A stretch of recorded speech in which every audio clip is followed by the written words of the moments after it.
Now, on the back of this first principle, this understanding that nogginism is in the way from understanding this embodied reality and learning that if we want to create happiness, we need to serve this embodied reality. We need to get back into the idea of sunlight, in the idea of physical stress and excellence, the idea of nutritional supremacy, the idea of calming of the mind and actually present experience of reality. If we actually go with this first principle which is correct, this first principle that science reveals is correct. For example, you sort out your gut biome, you're going to create more serotonin, you're going to be happier, you're going to feel better, you're going to think more clearly. We run with this first principle, we actually operantly do this, and we actually develop an ideology. We find an ideological perspective, a way of looking at the world. But the thing about this ideology is because of the way we've done it, it's actually right and you were wrong, and you were big mad and I'm not because I'm right and I'm happy and I'm doing this and it's giving me the results that I'm looking for and that you're looking for as well. So you should listen to me.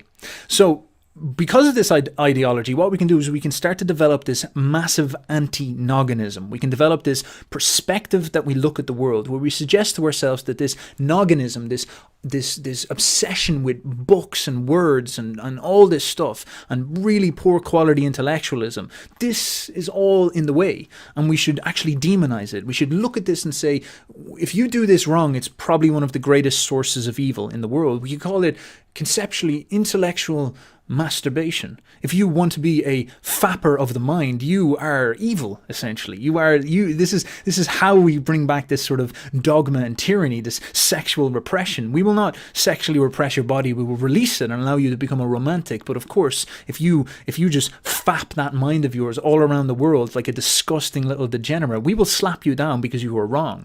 Now, the foundational premise on this is understanding the science of why the mind nogginizes, why the mind nogginizes, why the mind creates rationalizations like it so does. Now, I've spoke about this before, and it's like, yes, Steph, you're really making something of these two hemispheres, but it's because I'm correct. It's because I'm always correct about all of this stuff. I don't even read the books anymore. I just run off assumptions, and it just turns out to be correct. That's how instinctively right I am.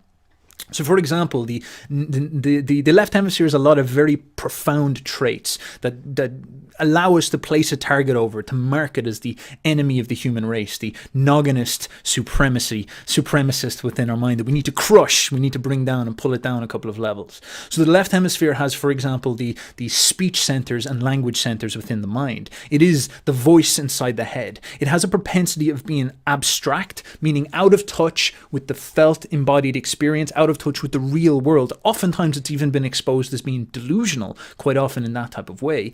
And for this reason, it also has a propensity towards making up nonsense stories to explain what is happening to us, but it's usually abstract nonsense stories that aren't actually in touch with the real world. So we start to paint this left hemisphere as a blathering voice in your head that rationalizes abstractly about the suffering and pain that's going on inside of you. And it begins to look at this disembodied, rationalized, Descartesian intellect, this noggin, this chatterbrain, this blatherbrain.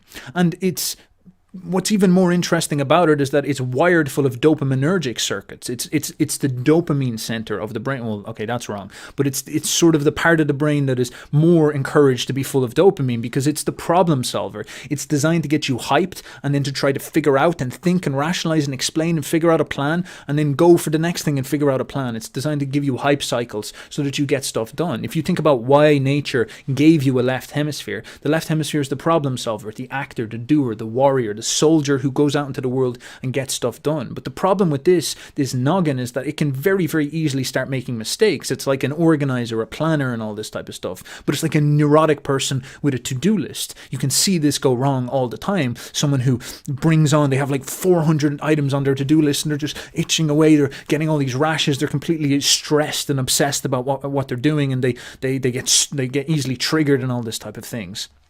And they've got that constant jattering neurotic voice in their head. And we can point at this left hemisphere and say, this is the source of evil. This is the entity that lives too prominent and too strong within the mind of the modern. Now, the problem with this is that we place this at some type of pedestal. We assume that this rationalizing intellect, this rationalizing left hemisphere, obsessed with its dopamine cycles and all this, also narrow in its conscious focus, is for some reason some type of entity that we should trust, when fundamentally reality, it is an enemy if it is not tamed. It is an animal that is in our way. It is a force, a machine that is not a leader, but merely a tool. It is a soldier, not a general. It's something that we must tame. And the whole premise, the whole fallacy of the modern world, the whole fallacy of these intellectuals, the reason why these people will never save you or never get anything right, the reason why you're not going to save anyone or get anything right, the reason why you're going to waste most of your life in academia or being some type of online intellectual, the reason why you're always going to be wrong,